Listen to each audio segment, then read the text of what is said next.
మెట్టపాలెం పంచాయతీ శివారు గ్రామం జగన్నాథపురం గ్రామం అయినటువంటి గ్రామంలో బోయిన్ రామరాజు లైన్ మేల్ ఎల్ఫర్ స్తంభం ఎక్కి జంపర్ మారుస్తుండగా కరెంటు షాక్ తో కింద పడి చనిపోవడం జరిగింది. అయితే దీనికి ప్రత్యేకమైన బాధ్యత వహించిన వాళ్ళు ఎలక్ట్రికల్ డిపార్ట్మెంట్ ఖచ్చితంగా వ్యవహరించాలి.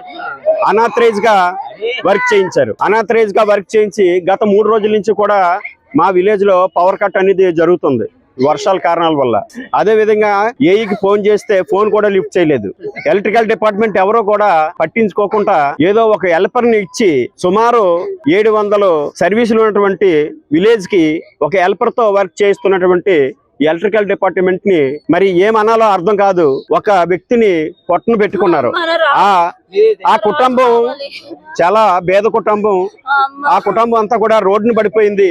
ఈవేళ అనాథరైజ్ వీళ్ళు పని చేయించి ఎలక్ట్రికల్ డిపార్ట్మెంట్ అంతా కూడా అనాథరైజ్ గా జేబులు నింపుకొని అనాథరైజ్ గా ఒక వ్యక్తిని బలి తీసుకున్నారు. నేను ఒక సర్పంచ్ గా చాలా సార్లు హెచ్చరించాను.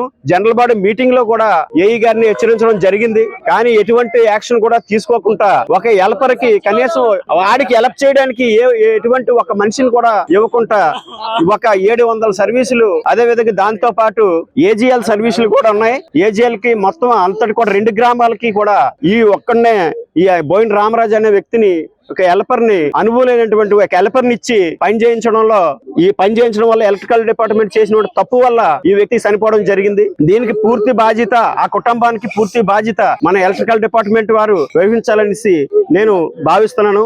దీనికి ప్రభుత్వం, పోలీసు వారు అందరూ కూడా సహకరించి ఈ చనిపోయినటువంటి వ్యక్తికి తగు న్యాయం చేయాలని కోరుకుంటూ ఒక సర్పంచ్ గా నా ఆవేదన వ్యక్తం చేస్తున్నాను. ధన్యవాదాలు.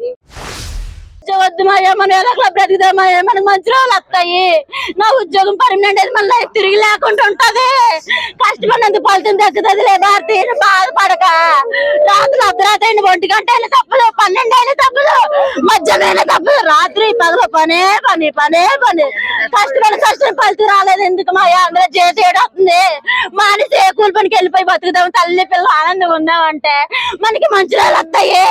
ఎంత కష్టపడితే అంత మంచి రోజులు వస్తాయి. దేవుడు కావాలి. మా దేవుడు మా ముగ్గురు చంపియాడు బాబు, మీకు దండ పెడతాను.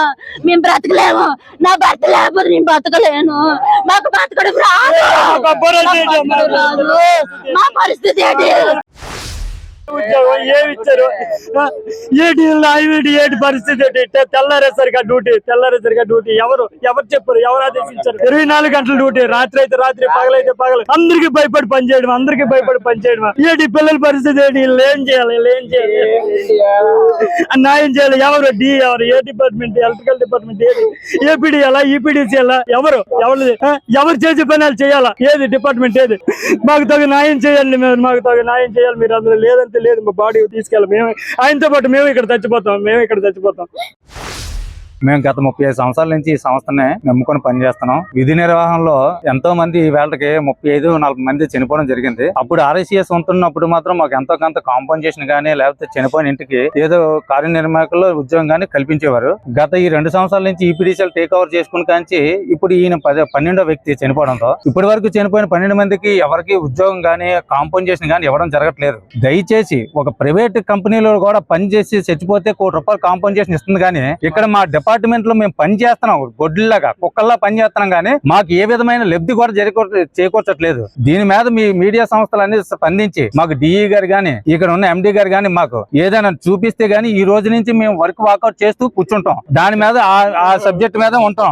మా వర్కర్ కి న్యాయం జరిగేంత వరకు మేము విధులకు మాత్రం హాజరవడానికి ఒప్పుకోము. దయచేసి మీరందరూ మాకు సహకారం చేయండి. డిపార్ట్మెంట్ గానీ, పొలిటికల్ గానీ, గ్రామస్తులు గానీ మాకు సపోర్ట్ చేయండి. దయచేసి మాకు ఈ విధి నిర్వహణలో చాలా మంది చనిపోయి అంగవైకల్యాలు అయిపోయారు. చాలా ఫ్యామిలీలు రోడ్డును పడ్డాయి. ఇది ఎవరు పట్టించుకోకుంటున్నారు.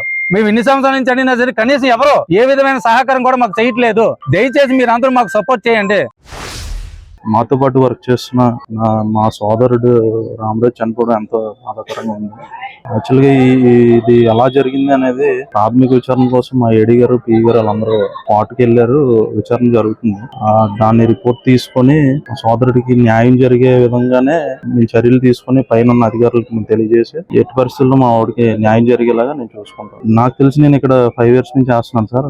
5 years నుంచి కూడా మాతో పాటే చేస్తున్నారు. సిబిడబ్ల్యూ సార్ హెల్పర్ గా చేస్తున్నారు. అంటే హెల్పర్ గా చేస్తాను. కి పోలెక్కి అంటే జంపర్ ప్రజెంట్ ఏంటంటే సార్ మా దగ్గర 2 లైన్ మెన్లు ఉన్నారండి. సబ్స్టేషన్ 2 సబ్స్టేషన్లు ఉన్నాయి. 2 సబ్స్టేషన్లకి కంట్రోల్ ఇచ్చి హెల్పర్లే పోలెక్కి పని చేయడం కానీ లైన్ మెన్ ముందు పని చేయండి. ఇప్పుడు మాకున్న పరిధి ప్రకారం మేము మాకు ఇచ్చిన సపోర్ట్ ప్రకారం మేము చేస్తున్నాం.